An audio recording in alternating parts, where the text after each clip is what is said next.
En la celebración de mis 65 cumpleaños, mis hijos me sorprendieron con un obsequio que, en un principio, parecía cargado de cariño, pero pronto se reveló con un trasfondo inquietante. Entre risas, aplausos y palabras bonitas, colocaron frente a mí una botella de vino antiguo, asegurando que la habían buscado durante meses. Para la mujer que nos dio todo, disfruta ahora de tu libertad, de tu jubilación, dijeron con sonrisas demasiado perfectas. Todos los invitados aplaudieron, creyendo asistir a un gesto de amor. Yo también sonreí, pero apenas unas horas después, mientras el eco de la fiesta aún flotaba en el aire, perdí el conocimiento. Esa fue la primera señal de que algo no estaba bien. Pasaron semanas hasta que la verdad comenzó a abrirse camino. Mis hijos no sabían que en la casa había una cámara de seguridad, ni que un abogado de confianza recibiría las grabaciones si algo me ocurría. Pero antes de continuar con mi historia, déjenme presentarme. Mi nombre es Tamara Nikolayevna. Y me gustaría, ya que comparto mi voz con ustedes, saber también de dónde nos escuchan y cuántos años tienen. Esa cercanía siempre reconforta. Ahora bien, díganme, ¿alguna vez entregaron todo lo que tenían a alguien, su amor, su atención, sus mejores años, para después descubrir que esa persona solo los toleraba hasta el momento oportuno? No por gratitud ni respeto, sino con la frialdad calculada de quien espera la ocasión para deshacerse de lo que considera una carga. Esa traición no duele como un golpe, vacía, despoja, deja un silencio helado en el alma. Yo trabajé toda mi vida en una gran empresa constructora en la región de Moscú, hasta convertirme en directora financiera. Nunca fui de esas mujeres tiernas que sueñan con tejer calcetines para sus nietos. Yo era mi propio sostén, la que cargaba con todo sin quejarse. Mi marido murió joven, de un infarto fulminante, cuando mis hijos, Olesia y Denis, apenas eran adolescentes. Desde entonces lo llevé todo sola, sin dramatismos, simplemente cumpliendo con mi deber. Al llegar a los 65, mi vida estaba en orden. Un departamento en propiedad, sin deudas, varios locales comerciales alquilados que me daban ingresos seguros. Una pensión bien planificada, todo archivado y contabilizado. Por primera vez en décadas sentía que podía vivir para mí, viajar a Tiflis, ciudad que con mi esposo nunca alcanzamos a conocer, terminar aquella novela que empecé a escribir en los 90, descansar al fin. Me quedaban 3 semanas para jubilarme. Ese año el otoño era brillante. La mañana de mi cumpleaños amanecí como siempre, a las 5:30. Preparé té negro con bergamota, me cubrí con una manta y me senté junto a la ventana, contemplando cómo las hojas de los arces cubrían el patio. Pronto comenzaron a llegar los mensajes. Olesia, la mayor, cirujana de éxito, escribió escueto: «Mamá, feliz cumpleaños, te abrazo, nos vemos por la tarde». Denis, más efusivo, llamó después: «Hoy va a ser increíble, mamá. Ni te imaginas las sorpresas. Olesia y yo lo tenemos todo preparado. Tú no haces nada, eres nuestra invitada de honor». Aquello me extrañó. Siempre había sido yo la que organizaba todo, la comida, la mesa, la limpieza. Olesia evitaba esas tareas con la excusa de que su vida estaba programada minuto a minuto. Sin embargo, ese día insistió: «Déjanos hacerlo, por una vez todo será para ti». La reunión comenzó al caer la tarde. Viejos colegas, amigas de siempre, un par de vecinos. A las 7 llegaron mis hijos con sus cónyuges. Olesia trajo cajas de comida y un pastel, su marido botellas de vino. Denis apareció con su esposa, Julia, y un pesado cajón que no quiso soltar hasta el final. Me abrazaron, me halagaron con frases que sonaban sinceras, pero yo captaba en sus gestos una inquietud extraña, miradas huidizas, un nerviosismo apenas disimulado. Después de la cena, Olesia se levantó y golpeó su copa con una cuchara. «Atención, queremos hacer un regalo especial», anunció. Denis empujó entonces una bandeja con una botella de vino polvorienta y 6 copas brillantes. «Chateau Turgot, 1958, el año de tu nacimiento, mamá. Lo buscamos durante meses». Me quedé inmóvil. Una botella así podía costar una fortuna. «Por la mujer que nos dio todo», dijo Olesia con solemnidad, «por tu libertad, para que al fin vivas para ti». Ellos mismos sirvieron el vino. En mi copa brillaba un líquido denso, de un rojo profundo. Lo acerqué a mi nariz. El aroma era complejo, terroso, con notas de añejamiento. Y sin embargo, entre los matices percibí algo extraño, un dejo químico apenas perceptible que heló mi sangre. Al alzar la vista, los descubrí observándome con una atención desmedida. No era amor, era expectativa, como si aguardaran un desenlace. Entonces lo comprendí, no era un brindis, era un plan. Demasiadas preguntas sobre mi testamento, demasiada insistencia en mis propiedades, y ahora esta escena perfectamente orquestada. Sonreí y llevé la copa a los labios, pero no bebí. Apenas la rozaron mis labios antes de dejarla de nuevo sobre la mesa. Fingí normalidad, agradecí, tomé un bocado de pan. El resto de la noche me limité a sostener la copa, fingiendo beber de vez en cuando. Mientras tanto, dentro de mí se trazaba un cálculo frío, exacto, como una hoja de balance. El plan ya no era de ellos, era mío. Si ellos realmente habían intentado lo que yo sospechaba, no lo lograrían, ni un copec, ni el departamento, ni la libertad. La noche acabó con pequeños gestos de cortesía y falsas preocupaciones. Hacia las 11 la mayoría de los invitados se había ido y la casa quedó en ese silencio que precede al alba. Yo seguí con mi actuación, lenta, como fatigada, con una sonrisa que no alcanzaba los ojos. Necesitaba tiempo. No estaba segura al 100% y me obligué a considerar la posibilidad de estar equivocada. Tal vez solo había sido cansancio, una idea enferma que se había instalado en mi cabeza. Pero entonces escuché la voz de Denis, suave y práctico. «Mamá, ve a descansar». «Nosotros recogemos», añadió Olesia, con esa calma que siempre anuncia decisiones tomadas sin discusión. Al cerrar la puerta del dormitorio, giré el cerrojo y me senté al borde de la cama. El corazón marcaba un ritmo firme, sin sobresaltos. No había pánico, no había lágrimas, solo una claridad fría. Dirigí mis pasos al baño y, con manos que no temblaban, forcé al cuerpo a purgar lo poco que pudo retener. La dosis había sido pequeña, quizá por eso seguía consciente, y tal vez esa pequeñez me salvó. En el espejo me observé con una indiferencia profesional, rostro sereno, ojos alerta, todo en orden. Volví al armario. Allí, casi oculto entre abrigos, el metal del pequeño cofre brilló. El cajón electrónico respondió al dedo y emitió un clic seco. Saqué la tableta y activé las cámaras ocultas que me había instalado medio año atrás, por si acaso. Habían empezado a desaparecer pastillas de la botiquín y mi inquietud se negó a morir. En la pantalla apareció la cocina. Denis vertía los restos del vino en el fregadero. Olesia miraba desde la mesa. «¿Crees que bastará?», preguntó él. «Sí», respondió ella. «Con sus pastillas, aunque poco, es suficiente. Lo principal es que no noten el olor. Por la mañana lo achacarán a la edad, a la insuficiencia renal». Entonces inició la cuenta fría. «¿Y cuánto crees que habrá?» «Unos 10 millones, a repartir. Cuentas, casa, locales. Yo cubriré mis deudas, tú te separas y empiezas de nuevo». La pantalla alumbró mi cara en la penumbra. No sentí rabia ni dolida decepción, sentí el cálculo, la precisa maquinaria de la traición. Toda mi vida había reconstruido balances y detectado errores en las cifras, ahora veía la fisura en las personas. A la madrugada ya había decidido qué hacer, no sería una reacción impulsiva, sino una secuencia fría y eficaz. Proteger activos, reunir pruebas y ejecutar el castigo legal que correspondiera. A las 7:15 hice ruido a propósito en el baño. Abrí la llave a borbotones, golpeé la puerta. No tardaron en aparecer. «Mamá, pareces mal, ¿llamamos al médico?», dijo Olesia adelantándose. Denis me ofreció el brazo. «Acuéstate, yo te hago café». Me mantuve débil y cooperativa, pero por debajo de la manta escribía mensajes con dedos que no dejaron de ser prácticos. «Labrentiu, ven, 10, trae a Feldman, posible envenenamiento». Labrentiu era un viejo amigo, un hombre con recursos y contactos. Feldman, médico y toxicólogo, conocía a fondo el lenguaje de los venenos. A las 9 me duché, me vestí con la precisión de quien se prepara para una audiencia. Traje negro, camisa impoluta y un bolso pequeño donde cabía todo lo necesario. Bajé a la cocina como quien baja a una reunión de trabajo. Ellos me miraron esperanzosos por el éxito palpable de su plan. No sabían que yo aún respiraba, ni que mi reacción ya había empezado a tejerse fuera de su alcance. «Mamá, te llevo», ofreció Denis.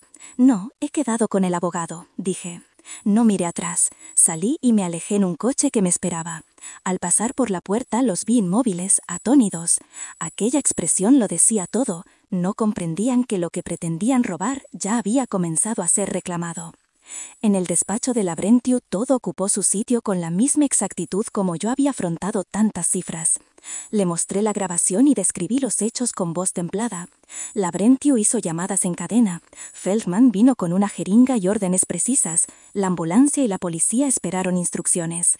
En el hospital, pruebas de laboratorio y análisis toxicológicos confirmaron la presencia de un agente que, en pequeñas cantidades, podía simular un fallo orgánico en una persona mayor.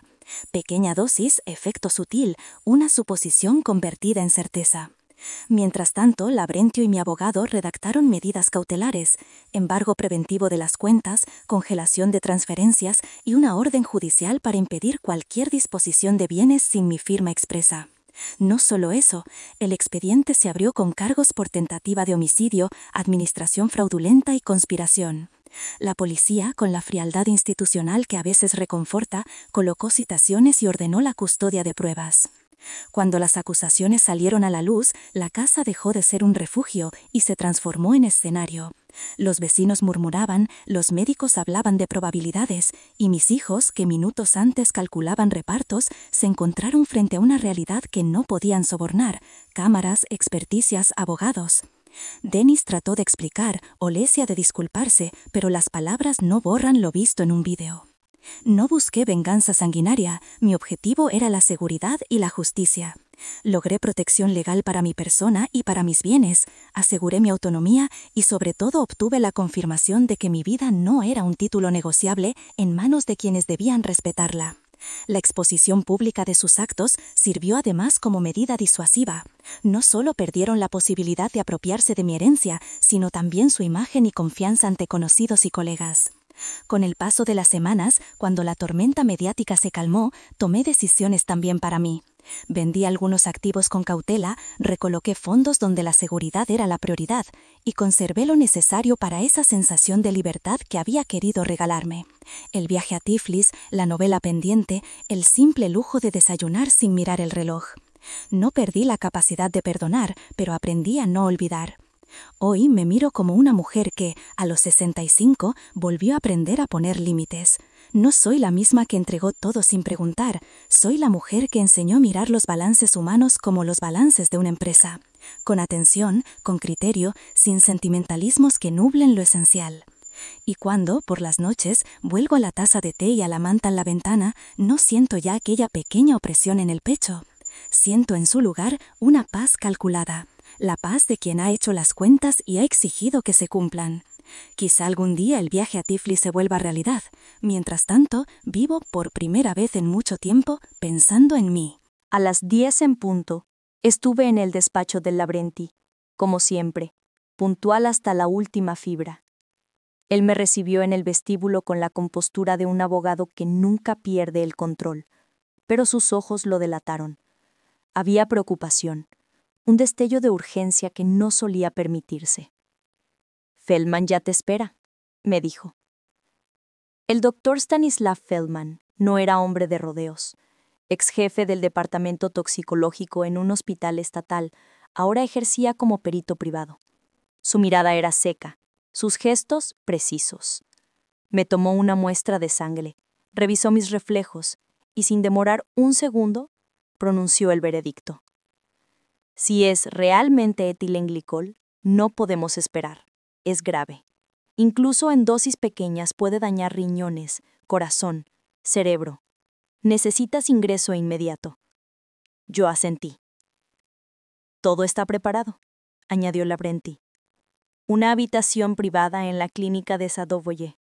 El personal está verificado. Procedamos, respondí sin elevar la voz.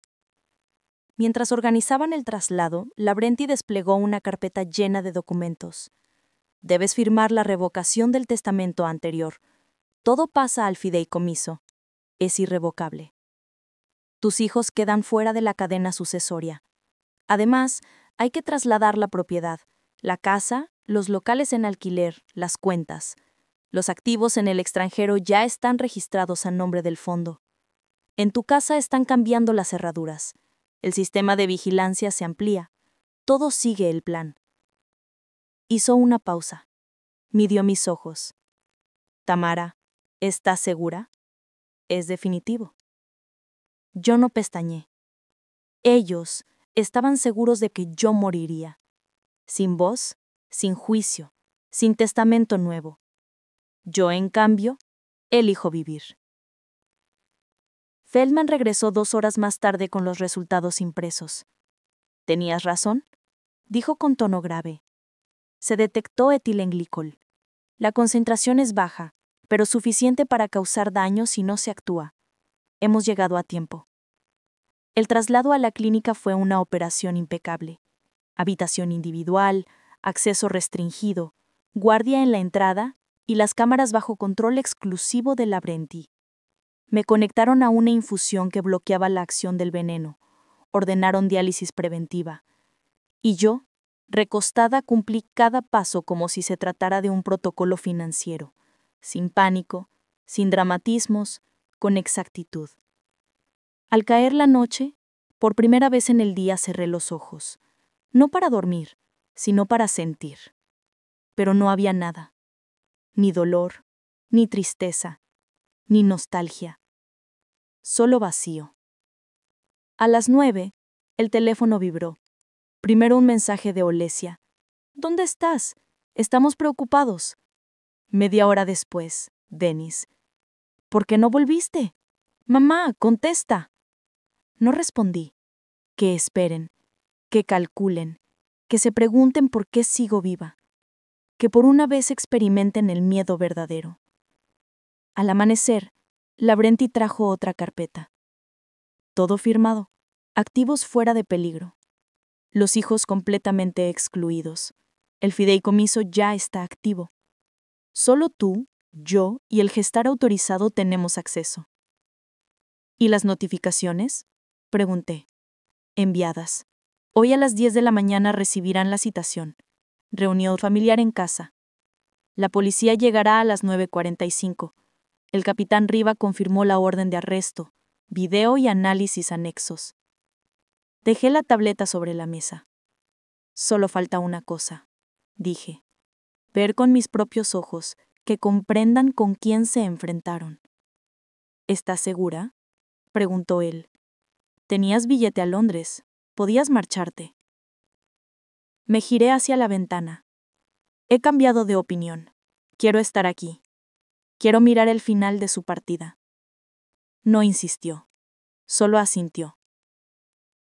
La mañana me encontró despierta mucho antes del reloj. La mente despejada, el cuerpo cansado pero operativo. Afuera, el cielo plomizo anunciaba un otoño áspero. Tomé té, revisé mensajes. Más de 10 de Olesia, Denis, incluso de Arthur y Julia. Ignoré todos. A las 9:30 en la suite de un hotel de negocios, yo y Lavrenti nos acomodamos frente al portátil. Las cámaras de mi casa transmitían en tiempo real. Imagen nítida, sin retrasos. Todo en orden, dijo él. La policía está llegando. Exactamente a las 9:50, un Mercedes negro se detuvo frente al portal. Olesia al volante, Arthur junto a ella. Un minuto después, la Tesla de Denis. Bajaron casi al mismo tiempo. El nerviosismo era evidente en sus gestos apresurados. Yo observaba en silencio, con la calma de quien ya había hecho todas las cuentas. Vi cómo Denis se inclinó hacia el timbre, cómo introdujo la llave, la giró, y nada. La cerradura no respondió. «¡Mamá!», gritó, asomándose por la ventana. «¿Estás en casa?». Olesia intentaba llamarme sin parar. Mi teléfono vibraba sobre la mesa frente a mí. Yo lo miraba en silencio. No respondí. Que sigan marcando. Que sientan cómo todo empieza a escapárseles de las manos. A las 10 en punto llegaron 3 autos indistintivos. De la primera unidad descendió la capitana Riva. Segura, imperturbable. A su lado, 2 agentes uniformados. Olesia Harla, Dennis Harla. Su voz era firme, como un bisturí en una sala de operaciones. Quedan detenidos bajo sospecha de tentativa de homicidio según el artículo 105, así como de complicidad y conspiración bajo el artículo 33. Dennis soltó una risa falsa, nerviosa, casi histérica. «Esto es un error. Mamá ha desaparecido. Nosotros mismos la estamos buscando». La capitana, sin alterarse, sacó su teléfono. «Escuchen. Cocina. Fiesta de cumpleaños». Reprodujo el audio. «¿Crees que le bastará con una sola dosis?» «Sí, lo importante es que no note el sabor. Con las pastillas el efecto será más fuerte. Lo atribuirán a la edad». El rostro de Denise se descompuso. Olesia palideció. Yo los observaba desde la pantalla como si fueran completos extraños. Y lo eran. Lo habían sido desde hacía mucho tiempo. Los agentes les colocaron las esposas, registraron los documentos, les leyeron sus derechos. Olesia no opuso resistencia. Solo una vez levantó la vista hacia la cámara junto a la puerta, como si intuyera que yo estaba allí, mirándola. La señora Tamara Nikolaevna ha presentado la denuncia. Se han entregado los análisis médicos, pruebas toxicológicas y material audiovisual. También constan los motivos: deudas, divorcio, la herencia. Todo está registrado. Cuando los vehículos partieron, Lavrenti cerró el portátil. «Ya está. Los llevan al calabozo». Asentí en silencio. «¿Te sientes mejor?», preguntó. «No», respondí con franqueza, «pero por primera vez en mucho tiempo siento que vuelvo a tener el control de mi vida». 3 horas después sonó mi teléfono. Número desconocido. Contesté. «Buenas tardes. Soy Bernard Kleinman. Represento los intereses de sus hijos. Quisiéramos hablar de un posible acuerdo». No me sorprendió.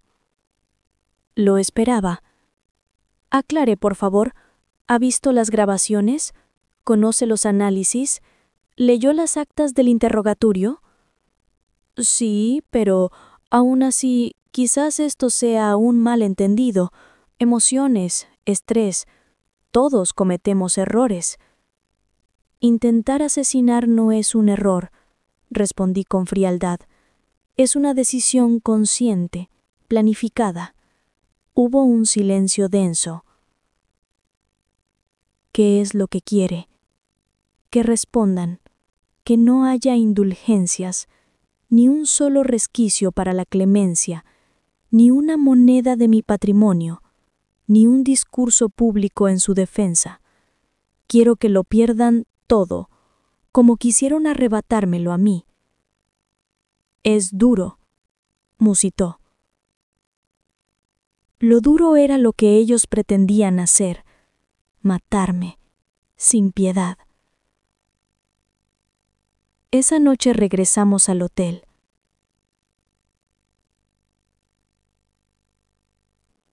No aparté la mirada. Fueron ellos quienes bajaron los ojos. El fiscal comenzó con calma. «Este no es un caso de disputa familiar ni de un conflicto entre generaciones. Es el caso de 2 adultos con profesión, educación y posición social que tomaron una decisión consciente: considerar que su madre les resultaría más útil muerta que viva». Hablaba sin adornos, sin teatralidad. Presentó las grabaciones, los resultados toxicológicos, las copias de los mensajes. Durante semanas habían planificado la forma de eliminarme: el vino añejo, los conocimientos médicos, las cuestiones de herencia. No fue un arrebato, fue cálculo frío. La sala permanecía en silencio. Entonces se levantó el abogado Kleinman. Su voz era elegante, ensayada. Señoría, estamos ante una madre difícil, una mujer que mantuvo a sus hijos bajo un régimen rígido. Aquí hubo discusiones, palabras duras, tensiones acumuladas. Lo que vemos es una reacción desmedida, no una verdadera intención. Hubo errores, sí, comentarios desafortunados, pero no acciones. Fue una broma pesada, un exceso, no un intento de homicidio. Esforzábase, pero hasta en su voz se percibía la inseguridad. El aire en la sala dejaba claro, nadie le creía. Cuando me llamaron, avancé despacio. Señora Tamara Nikolaevna, describa la relación con sus hijos, pidió el fiscal. Fui exigente, sí, pero siempre estuve presente. Tras la muerte de mi esposo, los crié sola. Olesia llegó a ser cirujana. Yo pagué sus estudios. Denis abrió su empresa. Yo invertí en ella. No esperaba gratitud. Solo quería que estuvieran bien. ¿Hubo conflictos? Claro, soy madre. Ellos adultos. Pero jamás imaginé convertirme en un proyecto de negocio para ellos, y mucho menos en un activo deficitario que debía ser eliminado. Kleinman tomó la palabra para el contrainterrogatorio. ¿Mostró usted cercanía emocional hacia sus hijos? No los llevé de la mano hasta los 40, si eso quiere saber, pero los sostuve, los financié, los acompañé. Estricta, sí, pero presente. ¿Les decía que los amaba? No llevaba un registro, pero sí lo dije, y aun si se sintieron distantes, eso no es justificación, esa es la vida. Intentaba provocarme, arrancar un gesto, una grieta. Yo no cedí. ¿Podría aceptar que todo esto haya sido solo una broma de mal gusto? Lo miré fijo.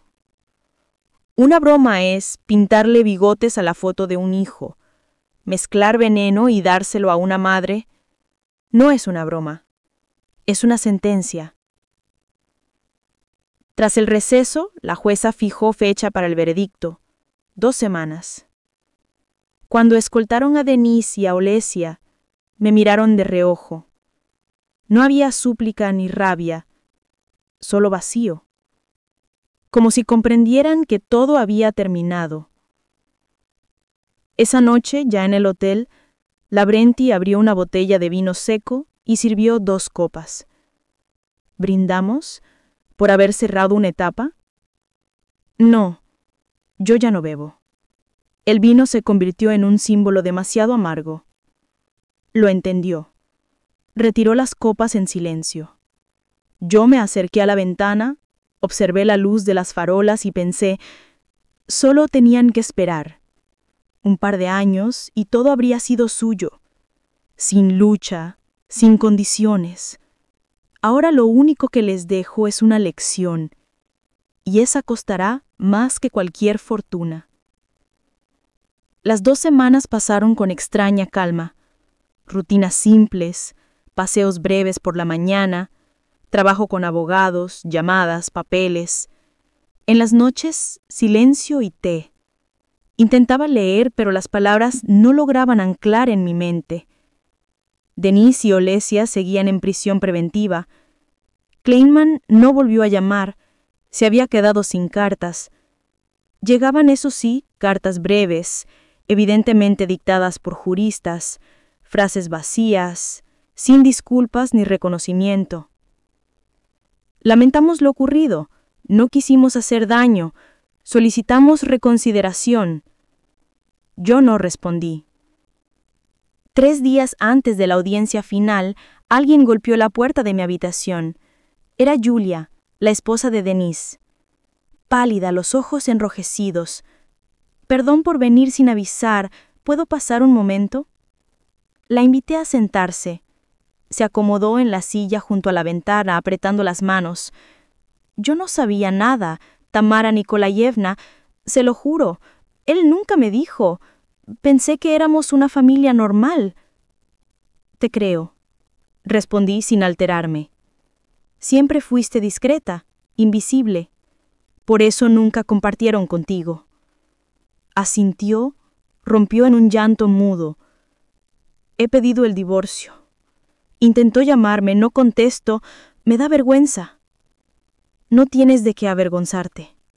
No fuiste parte de esto. Me miró con asombro. Ellos le hicieron esto y usted, tan fría. ¿Cómo se supone que debo reaccionar? ¿Rasgándome la ropa? ¿Gritando? ¿Llorando? No contestó. Solo murmuró. Todo lo que construyó Denise se derrumba. Los inversores se retiran, a Olesia ya la investigan, puede perder la licencia, y a Artur ha desaparecido con el dinero. Guardé silencio un instante. Ellos pensaron que yo desaparecería, pero fueron ellos quienes se esfumaron. El día del juicio desperté a las 6 de la mañana. Té, el mismo traje sobrio, la misma calma. Lavrenti me esperaba en la entrada del tribunal. La jueza entró puntual. No había jurado. Era día de sentencia. Los acusados tienen derecho a la última palabra, anunció. Denise habló primero. Las manos le temblaban, la voz rota. Mamá, no sé qué nos pasó. No queríamos. Fue cansancio, problemas. No entendíamos lo que hacíamos. Te ruego, no dejes que nos encierren. Se desplomó en la silla. Olesia se levantó después, la espalda aún recta. Reconozco que mis actos fueron inadmisibles. Fue una decisión dictada por un momento difícil de mi vida. Pido al tribunal que me permita seguir trabajando. Soy médico. Puedo ser útil. Se sentó, sin mirarme. La jueza entonces me dio la palabra. Señora Tamara Nikolayevna, ¿desea decir algo? Me puse de pie. No llevé papeles. Las palabras ya estaban escritas en mí. Cada acción tiene consecuencias. Cuando los adultos toman decisiones adultas, deben aceptar resultados adultos. No son víctimas ni niños. Son personas que decidieron que yo valía menos que sus deudas. No pido venganza, exijo justicia. Nada más. La jueza asintió. Hizo una pausa breve y clara. El tribunal resuelve declarar a los acusados culpables en todos los cargos. Olesia Harla, 18 años de privación de libertad. Cuando los hicieron levantarse de sus asientos, Olesia giró la cabeza apenas un instante. No había reproche en sus ojos, tampoco rastro de compasión. Lo que vi o quise ver fue una chispa de comprensión, como si por primera vez en su vida lograra mirarme no como a un recurso, no como a un monedero, no como a un obstáculo incómodo, sino como a una persona. ¿Fue real o fue tan solo una fantasía mía? A esas alturas ya no importaba. Salí de la sala del tribunal sola. Afuera, el sol otoñal iluminaba la ciudad con un resplandor cálido pero indiferente.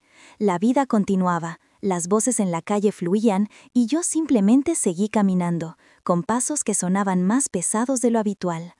No regresé enseguida al hotel, le pedí al conductor que me llevara al malecón. Bajé del coche y me senté en un banco de madera frente al río. El día era fresco y callado, las hojas caían despacio, como si pertenecieran a otro tiempo. Me quedé allí inmóvil, sin pensamientos claros, sin metas. Ellos habían recibido sentencia, todo estaba concluido.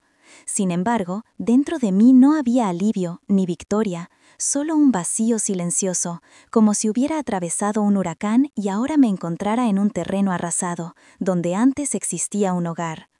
Al día siguiente, Lavrenti y yo revisamos las últimas cláusulas. ¿Estás segura de querer destinarlo todo al fondo?, preguntó una vez más. Sí, respondí sin dudar. No quiero que nada de lo que construí termine volviendo a ellos por manos ajenas. Así nació un fideicomiso benéfico. Una parte destinada a becas para estudiantes de economía, otra para apoyar proyectos médicos independientes. Ni un rublo más estaba reservado a la familia. La casa donde casi había ocurrido mi muerte estaba ya en venta. El agente inmobiliario me envió fotografías, muros desnudos, muebles ajenos, ninguna huella de memoria. No quise verlas hasta el final. A veces me sorprendía un pensamiento punzante. ¿Y si hubieran tenido paciencia? Un par de años más y yo misma me habría retirado. Todo lo mío habría sido suyo sin lucha, sin condiciones. Quizás habríamos celebrado juntos algún cumpleaños, quizás habría cuidado de mis nietos, entregando poco a poco, con cariño, con ternura. Pero eligieron otro camino, y ahora cada día en la colonia será el eco de esa elección. Un mes después de la sentencia cambié de número. Vender la antigua tarjeta SIM fue fácil, mucho más difícil era desprenderse de los recuerdos. Me mudé a San Petersburgo, alquiló un piso nuevo con ventanas abiertas hacia el agua. Nadie sabía quién era yo, ni los vecinos, ni la cajera del supermercado, ni la anciana del rellano. Y por primera vez en muchos años pude respirar con algo parecido a la calma.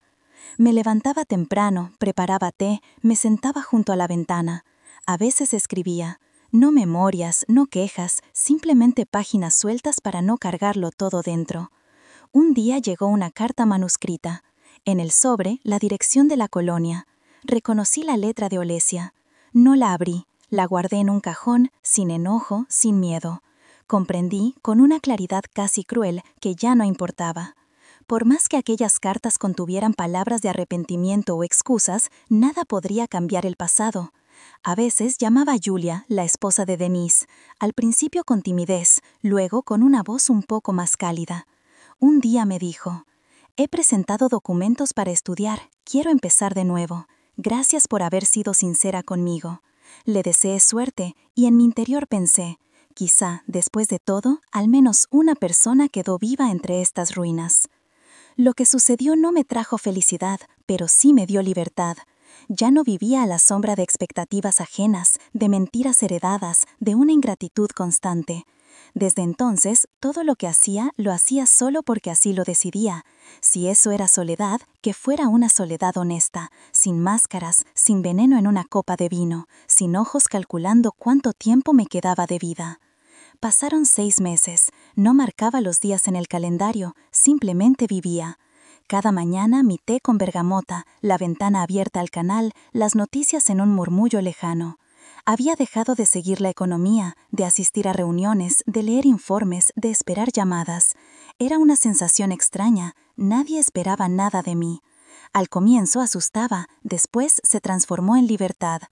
El proceso judicial había terminado, la sentencia se hizo firme. Kleinman intentó apelar, sin éxito. Olesia y Denise presentaron una solicitud de suavizar sus condiciones. Se les negó. Yo no sentí ni alegría ni tristeza, lo anoté simplemente como un hecho. Hace poco me llamó una antigua colega del departamento de contabilidad. He leído sobre ti, en internet escriben, la mujer que sobrevivió a la traición. Sonreí con ironía. Frase cómoda, pero no es así. No sobreviví, me reconstruí, y en eso hay una gran diferencia. Mi apartamento ahora es orden y silencio, paredes blancas, sin fotografías, solo un reloj y un cuadro. Un puente al atardecer, símbolo de algo que se aleja y nunca vuelve. A veces me llaman estudiantes del fondo benéfico para agradecer las becas. Siempre les respondo lo mismo. Estudien, vivan y recuerden que todo lo verdadero es frágil. Nunca traten a las personas como cuentas bancarias, ni siquiera si son sus padres. Un día recibí otra carta, esta vez de Denise. Me escribía que leía libros, que pasaba tiempo en la biblioteca, que comprendía todo lo que había destruido. La leí hasta el final y, como antes, la guardé en un cajón. No por odio, sino porque sabía que no necesitaba ya ni explicaciones ni perdón. Nada cambiaría. Todo ya había ocurrido. Hace poco una vecina me dijo, «Siempre la veo tan serena, me cuesta imaginarla llorando». Sonreí. Es que ya no lloro. No lloro porque ya no hay ilusiones ni expectativas, no hay más adornos ni falsas promesas. Solo quedo yo, con mi taza de té por las mañanas, el viento que entra por la ventana y una calma en la que nadie quiere matarme. ¿Me arrepiento de algo? No. Hice lo que pude. Les di vida, educación, techo, calor. Pero lo que ellos hicieron no fue un error, fue una elección. Y mi respuesta tampoco es venganza, es otra elección. Quizá alguien diga, ella se quedó sola. Yo respondo, no, Me quedé conmigo misma, y a veces eso es lo único que de verdad importa.